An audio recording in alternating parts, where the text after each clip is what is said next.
Morning, right? Everybody ready for the weekend? I got busy stuff to do this weekend.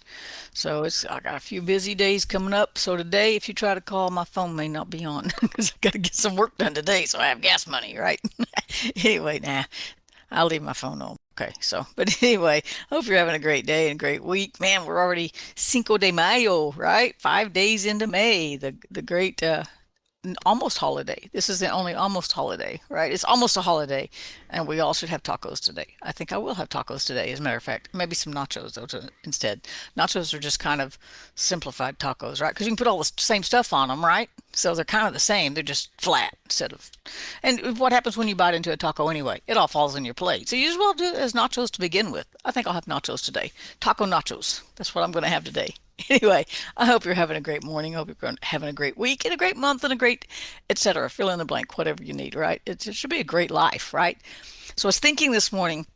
I read several different places this morning. I'm preparing for a couple of projects coming up, and I landed in First Kings 17, and it's a pretty familiar story. It's this.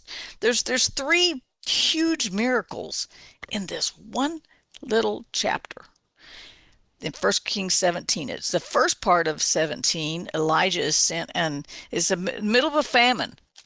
I gleeked, sorry. This so it's the middle of a famine, and so there's not enough food.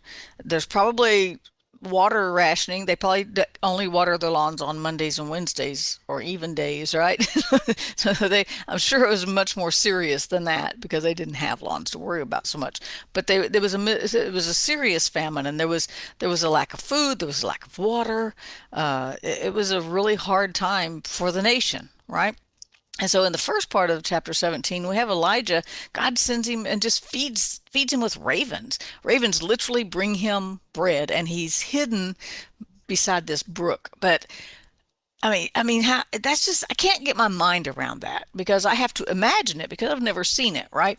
But God sends him to the brook and provides for him. He sits by the brook so he has water. The ravens literally brought food and fed him, dropped bread there. Where did they get it? I don't know. Was it like manna? Were they stealing it from people? I think of all of these things. I know I'm way too analytical, but I'm like, where did they get the bread? It doesn't matter though because God provided that bread for Elijah during that. And I think he was there quite a while. I can't remember. I have to read back and see how long he was actually there. He was there for quite a while, and then the famine got worse. The spring dried up, but God wasn't done. God sent Elijah to Zarephath and to a widow, and he even told Elijah, "I have told this widow what to do. I have prepared this widow to take care of you in this famine." So he goes. The widow seemingly has no clue because he says, "Hey, let's have a meal." And she's like, "Well, here's the problem. I have just enough food to make one last meal for me and my son, and then we're just going to die."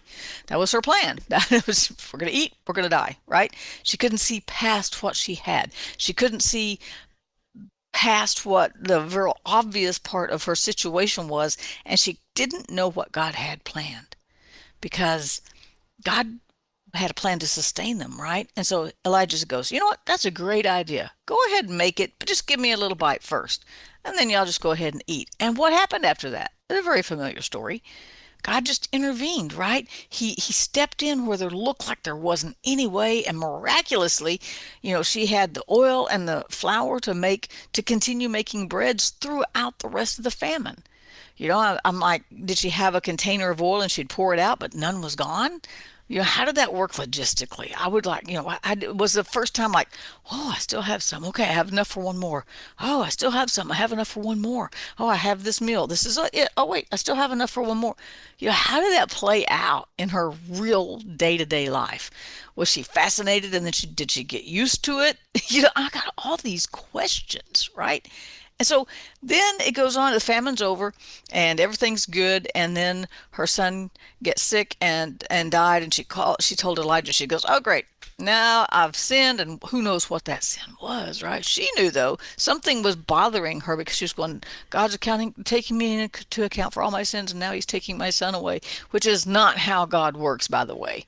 Okay. That's not how God works. But she had something pressing in her heart that she maybe had done years before. How many of us live with that? How many of us live with that dark cloud over our head, afraid God's going to call us into account for something we did? God doesn't work like that. You see, and we're on this side of the cross.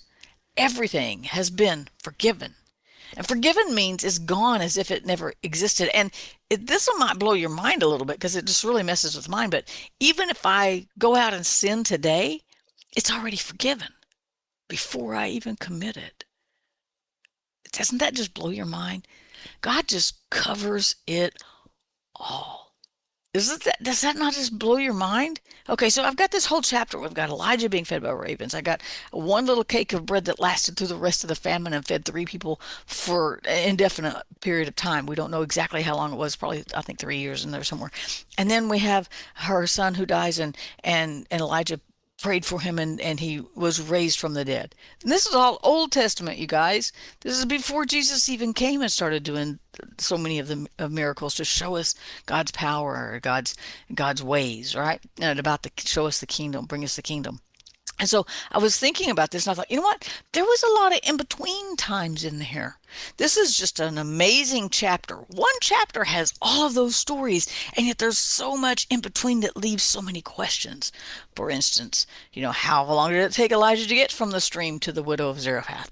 What did he do in between? How long did the flask of oil and the bin of meal last? And it tells us nothing about that day-to-day time in between where God was just providing supernaturally. There's no details about how many cakes she made every day. Women's got questions. We want details. How many cakes did she make every day? How many did she feed some of her neighbors since she had an abundance? Did she not tell anybody what kind of miracle she was having? Yeah, there's all these things, and there's all these in between. And then what happened at the end of the famine and between the time there where that in between time before her son died, and then Elijah came and raised him from the dead. There's so many in betweens, and I think sometimes it's those in between times that really gets to us. We experience salvation. We experience God's peace. We experience God moving on our behalf in some way, whether that is maybe He provided a financial miracle for you this week. Maybe He healed your body this week. Maybe you had a sick grandbaby and you prayed for them and now they're better. Or maybe like my uncle Roger was totally healed of leukemia. That's a miracle. We have miracles. We don't always see them every single day, and it's that in between time. It's that in between time that feels like God's not there. Sure, I've got these cakes, so I can go back in my memory and go, okay, God's still providing, so He hasn't cast me away. But it's those in between times where we all those details of those in between times that start to gnaw away. And so here, the widow, she didn't stop and say, well, God must not be real mad at me for that, whatever that sin was, because He provided meals. She didn't think about that. When her son died, she went, it's all my fault. It's all my fault. I sinned, and who knows when? Who knows where? It might have been yesterday. Might have been 25 years ago. Who knows when and where? What it was troubling her. But the second that something went wrong, she started going back to what she had done wrong instead of looking to God and going, okay, God, you're my provider, even though she'd seen Him provide. But don't we do that sometimes? We see God provide. We see God move on our behalf. We see a miracle. Maybe sometimes my finances, it is a miracle. Trust me, it really is, right? And so to be able to pay the bills, sometimes it's like, see, God provide, and God does provide. But it's those in between times that we think, I'm all messed up. Okay, maybe I'm the only one that ever thinks that. Maybe that's just me. Maybe I shouldn't even be talking about. Okay, bye. No, but in the in between times, we can feel messed up. We can feel more stress. We enjoy the moment when we know God moved on our behalf. We enjoy that moment. We are thankful. But when we get to those in between times, sometimes we need to look back at those times when we knew beyond a shadow of a doubt that God moved on our behalf, and just be thankful for those. Show Him gratitude for those times. Just saying, okay, we've talked about Psalm 77 that says, I don't see God do anything right now. I'm just going to thank him for what he has done. Sometimes that's as basic as just thanking him for saving us, thanking him for sending Jesus to the cross on our behalf. Thank him for provision. Thank him that we're still here. We've survived a pandemic, right? We're here. We're here for a reason. And so sometimes it's hard. Sometimes it's really easy to find things to thank God for. And sometimes the our situations blind us, and they pull us down, and it gets really hard to find things to just be thankful for. So today I encourage you, if you're in an in-between spot, maybe you're not seeing bread. I wouldn't know what to do with it, but we would make a cake, like a cornmeal pancake probably. But, maybe you're in a miraculous time where you're just seeing God move. That's awesome. Maybe you're in an in-between time where you don't see him move, but you know he still is, right? I mean, if nothing else, we know he gives us mercies every morning. We know his grace is sufficient for us. We know Jesus said, I'm leaving my peace with you. That's enough to get us through a day. Just thanking him for his grace, his mercy, and his peace that's got us covered. Just knowing that we're a part of the kingdom of God, which is righteousness, peace, and joy, right? And so if you're in that in-between time, don't lose heart. Don't go back to thinking, oh, well, I did all these things wrong. No, that's totally irrelevant to the situation. Totally irrelevant, because God wants to move on our behalves. He wants to reaffirm today that he loves us, that he still gives us his mercy. He still gives us his peace. He still gives us his grace. It didn't say come boldly before the throne of grace, unless you've got this great sin that you're holding back from your past somewhere. Come boldly before the throne of grace, unless. There's no unless.